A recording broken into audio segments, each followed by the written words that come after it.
living in a major city, like take the time, take off your shoes. I mean, this sounds totally hippie, but it really can make a huge difference, and just get your feet on the grass and like go lean up against a tree. Many people are not connected to nature. And then obviously Wow. we want to be connected to people as well, right? Our social lives are also very important. Hello, my name is Renae Leith-Manos. Welcome to this podcast, Where to From Here, featuring conversations about luxury travel and how it's changing in every pocket of the globe.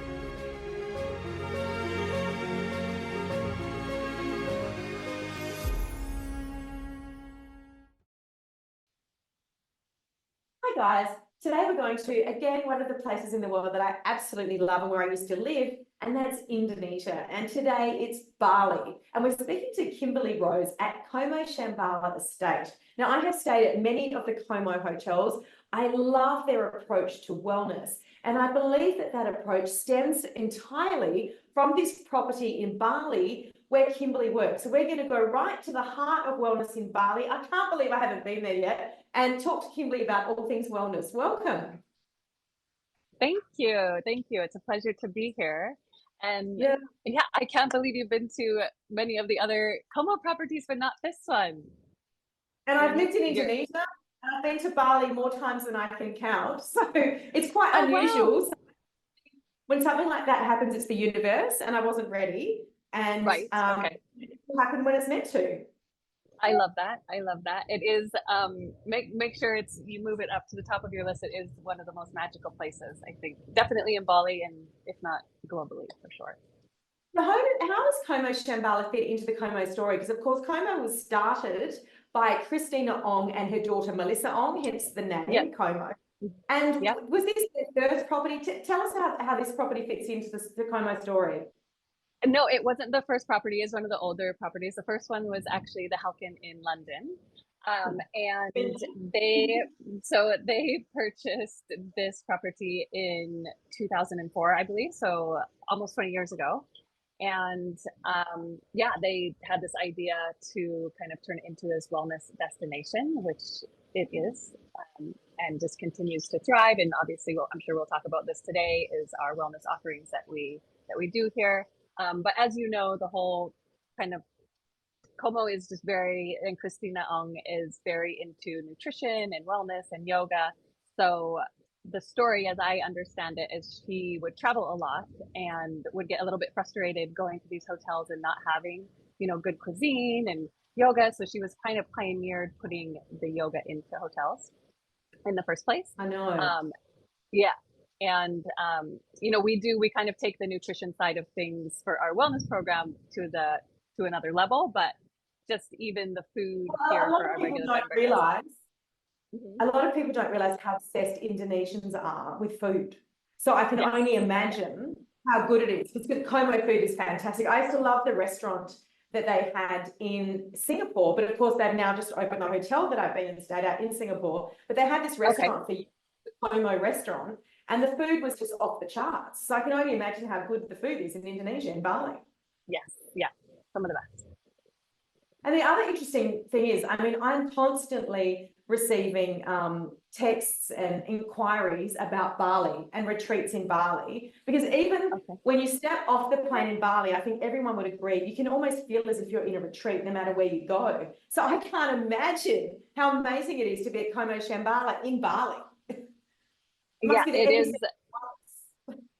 It really is. Well, and I think Ubud, the center, like right in the middle of the island, has always been known for healing and medicine, and a lot of even local Balinese people will travel historically to Ubud for these specific purposes. So being so close to that kind of epicenter, and then just the property in and of itself, which I think you can probably tell we're having a little bit of a rainstorm behind us, but still one of the most magical places. Well, it's almost into the wet season now. And where exactly is it? You're in the centre of Bali. So how far is it from the airport, from Denpasar? We're about, depending on traffic, an hour and a half to 2.5 hours, I would say. Depending on when you get it. How long do people come for, and what do they actually receive when they come to you? Yeah, so we have bed and breakfast options as well, but for our wellness program guests, we offer anywhere from 3-night minimum stay. So we have 5 wellness paths. 4 of the 5 are a minimum of 3-night stay, and then we have an integrated wellness path, which is a minimum of 5 nights, which is our most inclusive kind of path that we offer. They're all going to come with a consultation with either myself or I have my wellness manager here is Dr. Christina, who is a doctor of Ayurveda medicine. So depending on, presenting conditions or what people are wanting to get, they'll either have a consultation with me or him. And then from there, we kind of tailor make their program to suit their needs. So I arrived. Do you give me a blood test as part of the we entry? don't. What are the tests that you do? Yeah, so we're very holistic in our approach. We don't, if guests have like previous blood tests that they've done, then by all means, we take a look at them and we'll ask them to bring them along. But we don't do that testing here. I will kind of look through my background as Chinese medicine. So looking at pulse, I'll look at their tongue and feel their pulse. Obviously, Dr. Prasad is going to do more of like the dosha assessment from Ayurveda medicine. And then from there, we kind of curate the program for them. So some people have not decided which kind of program they want to go on before they arrive. But I would say the majority, sorry? I imagine it's hard for people to know. I've been to many, many wellness retreats, and I think it's always hard to know what you need. You think you might need X, but actually you think you might need to get fit, for example, and lose weight. But when you get there, you actually have to do yoga and calm down because that will lose the weight because you're so stressed out, if you know what I mean. Yeah, totally. So that's a good point. So, and because they are quite tailor-made, so even if somebody comes on detox to restore, for example, there's going to be elements of that are like de-stress and relax and rejuvenate. So some people, it kind of helps us when they pick one that we know, okay, these people, somebody's really interested in detoxing or fitness. But again, we're going to present them with a package that's going to help them get their goals and reach their wellness goals. And given your incredible wellness background, how do you perceive Eastern medicine working with Western medicine, working with Ayurvedic medicine? Because all 3 pillars are quite different. And I mean, personally, what's your relationship with them? Do you personally use them? What do you recommend to people? Yeah, so I think there's actually quite a lot of similarities between like Ayurveda and Chinese medicine. They're both considered holistic forms of medicine versus Western medicine, which is more reductionist in nature. So it's not necessarily to say one is better or worse than the other. I think we get the best results too when we kind of hold hands and kind of take the best of both worlds. So yeah, obviously I have, my passion is Chinese medicine. So I do acupuncture. I'll go for acupuncture. I do acupuncture myself. I take the herbs and I kind of live quite a healthy lifestyle. That's not to say if, I will go get my annual like blood tests and like those kind of checkups just to get like a closer look at what's going on. So yeah, I think the best wellness and medicine comes from drawing on both.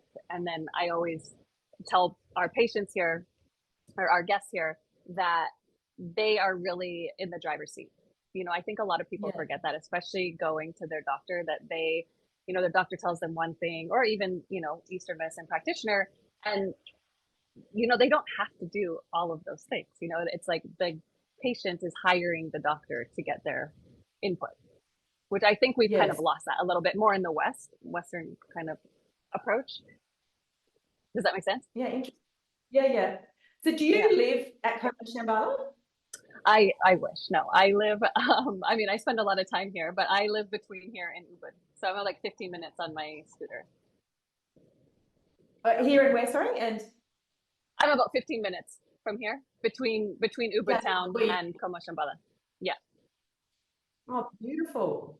Yeah, it's stunning. What a place to No complaints. No, I'm just thinking about your relationship with wellness and health. I mean, that has to be one of the healthiest locations in the world. I think, it is. I mean, unfortunately, I think we live a little bit in a toxic world, in this day and age. But for sure, there's tons of like trees and jungle, and the air is very fresh most of the time, I'd say. Yeah, no, absolutely. And how did you get into wellness? What's your personal story? You know, because you studied Eastern medicine, you studied Chinese medicine rather, which is Eastern medicine, studied so many different things. What led you to being in Bali and being at COMO Shambhala Estate right now? Yeah, it's a little bit of a snake route, I would say. So I always knew since I was small, I have a lot of like Western medicine doctors in my family, and my dad's a psychologist. So I knew since I was quite small that I wanted to be a doctor of sorts. I also knew quite early on that I wanted to offer more than prescription medication and surgery, which is basically Western medicine. So I was a bit of a hippie, I would say, in high school, and I got into nutrition and herbal medicine. And I actually, after high school, I went to a natural medicine school, mostly focused around Western herbology. And I got introduced to Chinese medicine through that school. Just the Chinese have really probably one of the biggest materia medicas that the world has. And they're just real masters at kind of formulations of these, these herbal formulas. So I got introduced through the herbal medicine side. That was in So hang on, Calgary. you're covering a lot of ground very quickly. What sort of herbal, when you say they're masters at herbal potions and things, give us an example of what you mean? So a lot of like Western medicine, I would say, uses a lot of like individual herbs at any given time. And the Chinese were real masters of using formulations. So they kind of break down their formulations in like a hierarchy. So one formula will have like a chief, the dominant herb in the formula. And then there's like a deputy that supports the chief. And then there's assistants. And then there's envoys that help to like harmonize. So you might have anywhere from 4 to 14 or more herbs in a formula that will work to address and bring back balance in the body. So is this something that I might take to prevent or to reduce stress or for a specific illness? If so, what sort? Like, just talk us through an actual example of someone who might be prescribed something, a formula like this. So there's certain ones, like one of my favorite, like if people are traveling or, it's flu season or something, I always recommend having, and I always have in my purse, it's a very classic formula called Yin Chow, which has a lot of aromatic herbs that in Chinese medicine, they're called release the exterior. So they kind of make you sweat a little bit. So illness in Chinese medicine will come in, like an external pathogen comes in through layers. So if you catch this pathogen at the first 2 layers before it sets in the body, you sweat it out. That's kind of the mode of operation. Now, if you miss that time, this formula is not going to do much for you. Then we need to work on maybe a different formula. So we're always sort of looking. In Eastern medicine, timing is everything, is what you're saying. Timing around illness, timing around when you take medicine. Wow. Yeah, I mean, a big part of Chinese medicine, especially, is prevention, right? Yeah, prevention over cure. There's many sayings. One is, if you wait till your enemy is upon you, it's too late to build a wall, right? So we want to, work with like lifestyle and diet, and the Chinese diagnosis through pulse and tongue is a great way to kind of give us insight into maybe certain tendencies, or we can feel on the pulse if somebody's kind of fighting something. If their Wei Qi is engaged, they might not yet feel sick, but we can say, oh, you might want to take these herbs because your body's fighting something to kind of keep it at bay. Yeah. Well, and with the tongue, does Chinese medicine believe in tongue scraping? Because I was at Ananda about a year ago in the Himalayas, and they gave me a tongue scraper, and I found it quite life-changing. I really liked it. Yeah, so no, Chinese medicine is not so into it, and not so into Thanksgiving. It is Ayurveda. So because we look a lot at the tongue, and the coding for Chinese medicine practitioners is very important. So my shifu is like, stop scraping your tongue. She'd get quite mad at our patients actually, but I think it's a good practice. I tongue scrape myself, but I will like look at my tongue in the morning, for example, not every morning, but just to kind of get a gauge of where it's at. So if people have a real thick coat in the morning, there's a lot of what we call like kind of dampness in the body that is not necessarily beneficial for you. So dampness in the body comes from eating like breads, pastas, pastries, cookies, sweets. These are very dampening to the digestion. Yeah. So you can kind of get a gauge of how much maybe dampness has accumulated in your body. I do the tongue scraping. I know it's a huge part of Ayurveda medicine, but I do try and I'll ask my patients if there is no coat, that can also be indicative of maybe not enough fluids in the body. So I always ask, oh, do you scrape your tongue in the morning? Or, yeah. Yes. Yes. So it's like slightly Wow. different. It can throw off the diagnosis. Yeah. The Chinese is quite different. So what are people presenting with at COMO Shambhala Estate now that perhaps they weren't presenting with a number of years ago? Like, what is going on in the Western world? Why are people flocking to retreats like COMO Shambhala in droves? What do you see? Yeah. I obviously the pandemic had a huge impact on a lot of people's like mental health, and I think it's also kind of freed up in a lot of ways. Like there's a lot of more people kind of working online that are a little bit more able to travel with ease. I don't know how much our clientele has necessarily changed. I can tell you that a lot of people, the majority of our clientele is presenting either with like burnout, stress, or kind of digestive upset, which I think is just becoming more and more common with just the food degradation that we're seeing globally, really. What, too much processed food? Is that what you mean? Yeah, too much processed foods, too much toxins degrading the soil. I mean, we can kind of go on and on, but yeah, the nutrition, like the nutrient content in food now compared to maybe 50 years ago is, especially in the States, I would say, is greatly diminished. Wow. Yeah, it's not good, is it? No, these chemicals are really, nasty. And so can you give us, say, 5 tips that we can do sitting in the Western world before we come to COMO Shambhala to improve our health? I mean, things obviously you're saying, we're talking about processed foods. What sort of things can we do to avoid the stresses and the anxieties and everything that people are presenting with that you're seeing? Yeah, I can say kind of getting in the habit of looking at labels of like what you're eating. I think there's some really healthy things that come in convenient packages, but I would say the majority are probably full of sugar and gluten and a lot of these kind of inflammatory driving foods. If there's an ingredient that's like this long and you can't pronounce it, it is not a food, it's a chemical. And people need to realize that this is heavily embedded in a lot of like packaged foods. Obviously, sleep is super important. I think connection with nature and with people. I think that is, one of the biggest kind of things happening is just people getting disconnected from literally the planet and nature. So that's a huge component of Chinese medicine too. Obviously, the whole medicine is based on nature. Staying hydrated, drinking clean water, just kind of back to the basics. Sleep, good nutrition, and water can go a long way. And then moving the body, of course. And it doesn't have to be these extreme, go to the gym and slave for hours. In fact, that's very counterintuitive to Chinese medicine.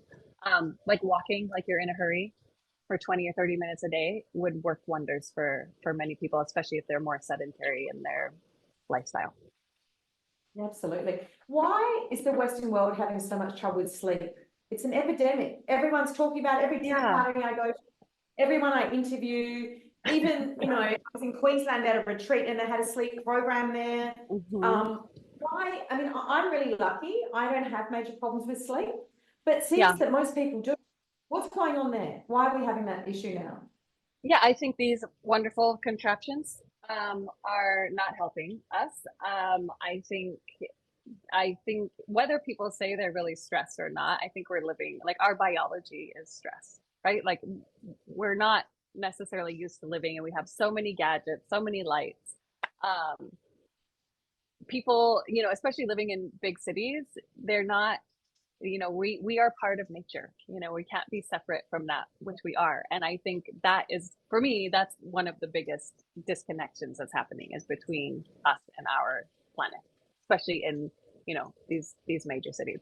Some, of course, have like beautiful parks. So I always encourage people, if they are, living in a major city, like take the time, take off your shoes. I mean, this sounds totally hippie, but it really can make a huge difference, and just get your feet on the grass and like go lean up against a tree.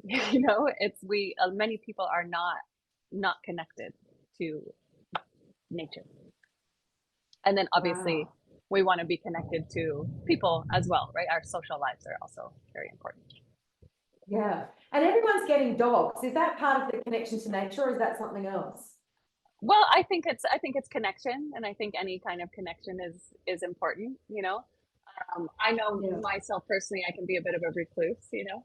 I do like my space, but I love nature.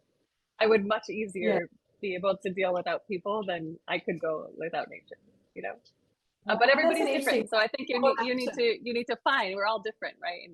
And some people really Yes. need that, and I think that was one of the biggest things with COVID is that, you know, people were really segregated, and we saw a lot of like mental health issues coming to the forefront Yeah. of what happens when we do get disconnected. Yeah, You know, absolutely. And you grew up in Canada, didn't you?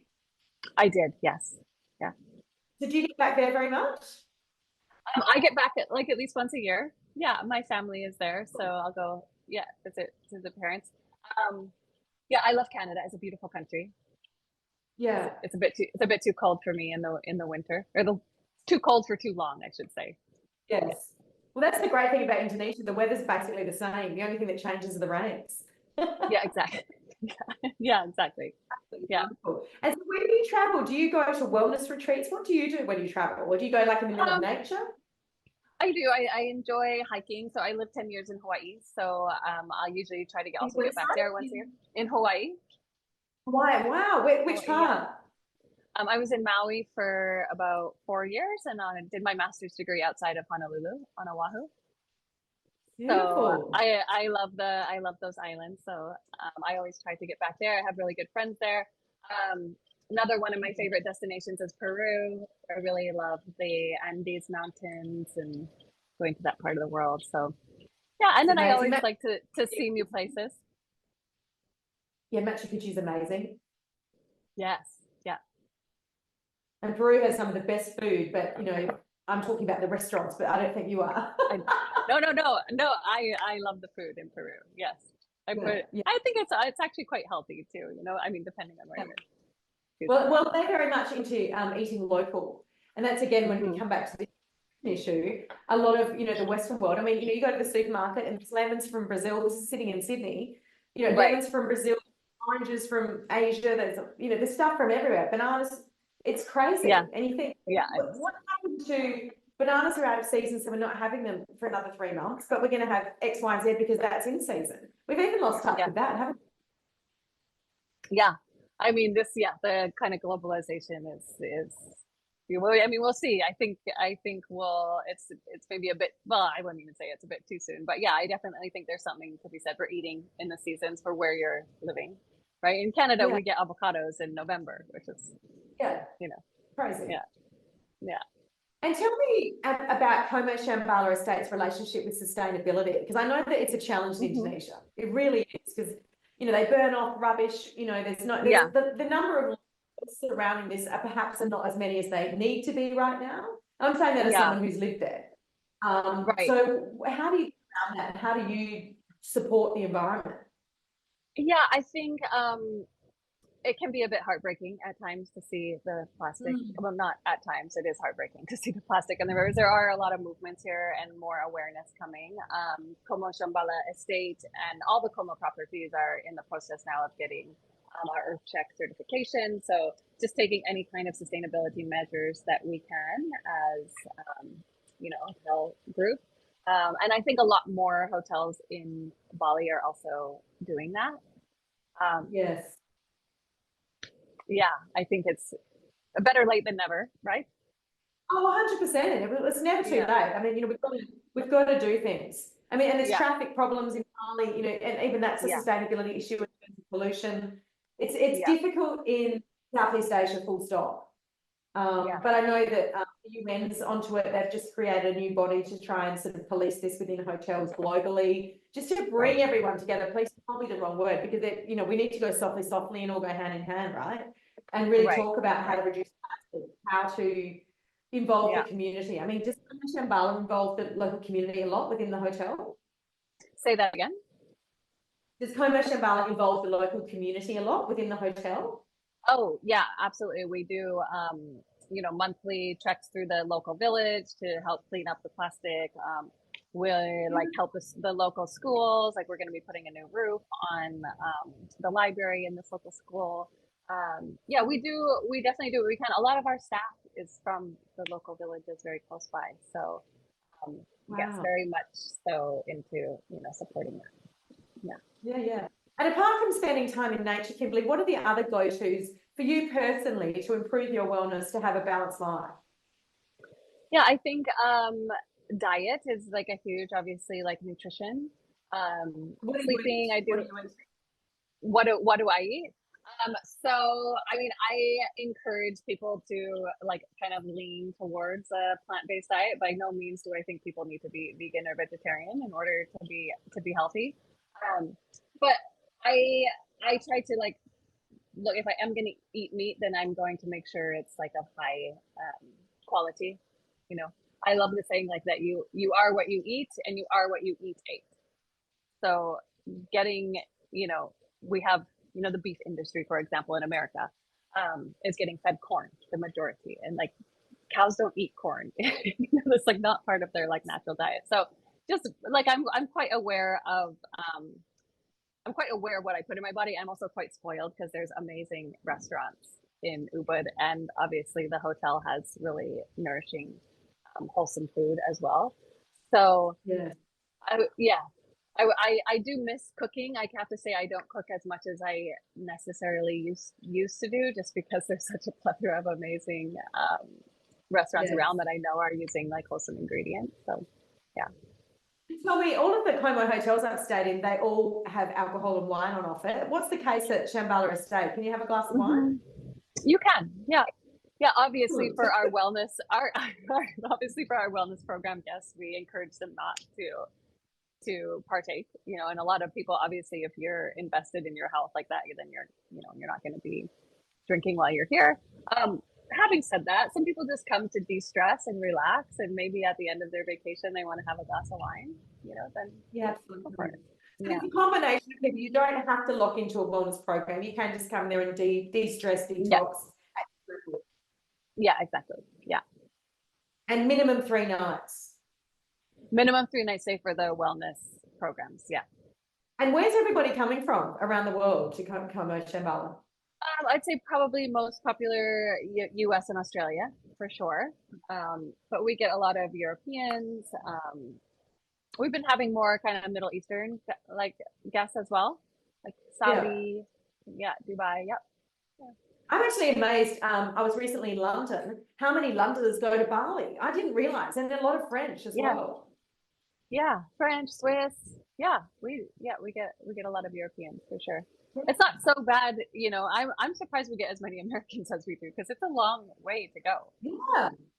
And there's other destinations, let's be honest, there are other tropical destinations. I mean, like you said, Hawaii is, closer and easier, but loves Bali.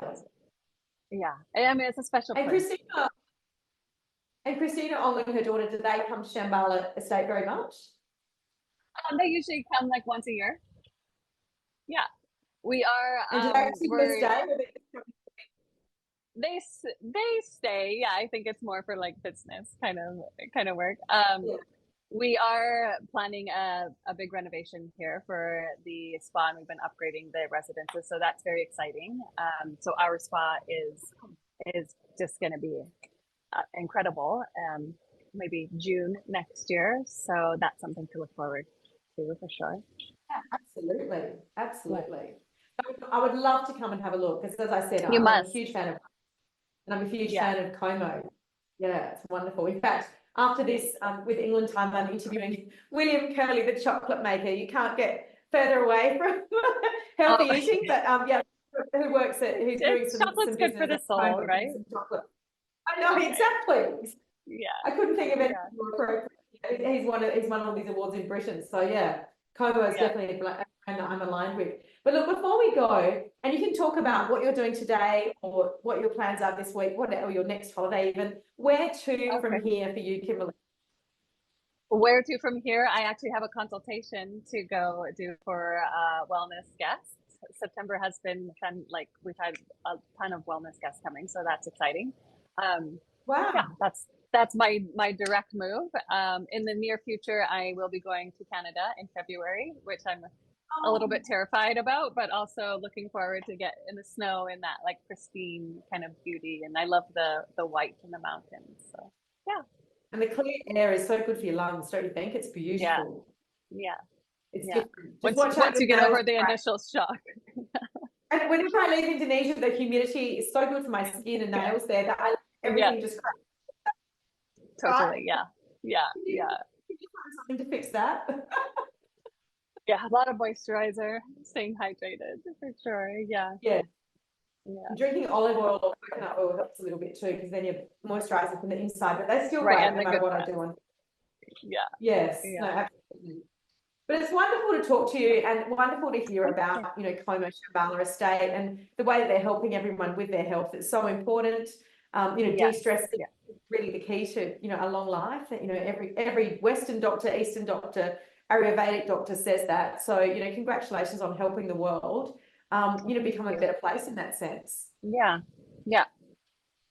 Because 1% at a time, and it starts with yourself. So yeah, that's right. Great place to be. And I think I used to do triathlon, and I learned when you do triathlon not to compare your times to other people, and it's nothing to do with anyone else, it's to do with you. And I think that's true of our wellness journey, as you said. It's all about you and your journey with yourself and how you're feeling and how you're, facing the world. And when things are not going well, to address that and support yourself in every way that you can.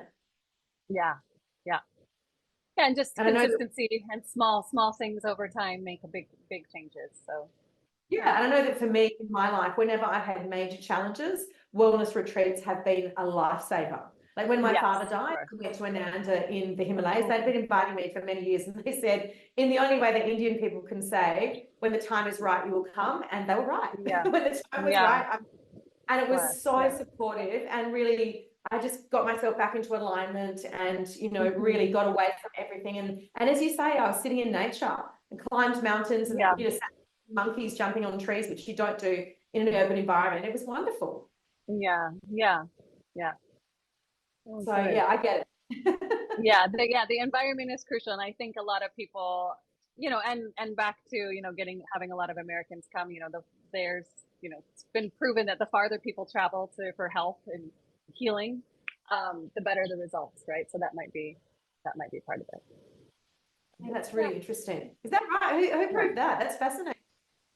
Yeah, it was, don't tell me to quote the study that it's from, because this is going back years and years, but yeah, it's quite well documented that, the farther people go, the better the results. So whether there's a bit of placebo in there or not, it doesn't matter, I totally agree. Yeah. Exactly. Couldn't agree more. On that note, Kimberly, it's wonderful to speak with you. Thank you for your time, and I hope to meet with you in person. I hope so. Yeah, please let us know if you make it. Yeah. Absolutely. Thank you so much. My pleasure. Okay, take care. Thanks, Renae. Okay, bye. Bye. Don't forget to subscribe here and follow us on Instagram and Facebook for regular travel updates. You can also hear our episodes on Spotify and Apple Podcasts.